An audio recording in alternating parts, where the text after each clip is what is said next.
A grandmother describes the day she opened fire on her own grandson in her emotionally charged testimony. Good evening, and thank you so much for joining us. Sandra Lane, a grandmother raising her grandson, first spoke of a respectful young man. Then she says things drastically changed when the 17-year-old turned to drugs. She spoke very quietly, but broke down several times when she was asked about the night she killed Jonathan Hoffman. 7 Action News reporter Kimberly Craig was in the courtroom all day long. Kimberly, is this the first time we've seen that kind of emotion out of Sandra Lane? Yes, Stephen and Carolyn, and she was on the stand for about 2.5 hours today. She talked about the day of the shooting. She said Jonathan failed that drug test, did not want to go to jail, but wanted her car and $2,000 in cash. She said she was going to tell him no and armed herself to make sure he listened. You walked into the loft itself? Yes, I did. All right, now you're in the loft. Yes. So you walk into the loft, did you have a conversation with him? Yes. What kind of conversation did you It have? wasn't a conversation. It was arguing. What is he saying to you? Swearing. He's yelling. Is he telling you he's taking the car? Yes. And you can't stop him. Sandra Lane says her grandson, 17-year-old Jonathan, then kicked her in the chest. Where did he kick you?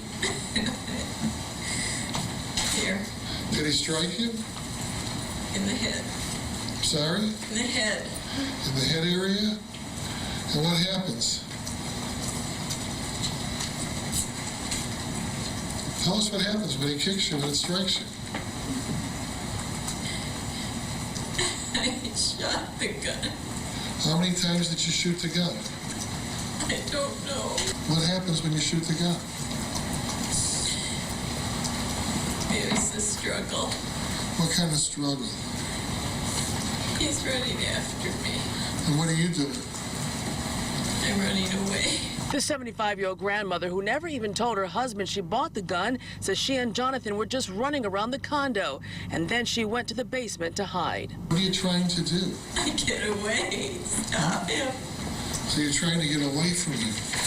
And why are you trying to get away from him? Listen. Scared. You're scared. What are you scared about? He's gonna hurt me. Then Sandra Lane says she went back upstairs to Jonathan's loft. When he grabs for the gun, what do you do? The picture it again. What do you do? I grabbed the gun. Do you say anything? He's yelling. You remember yelling, let go, let go, let go?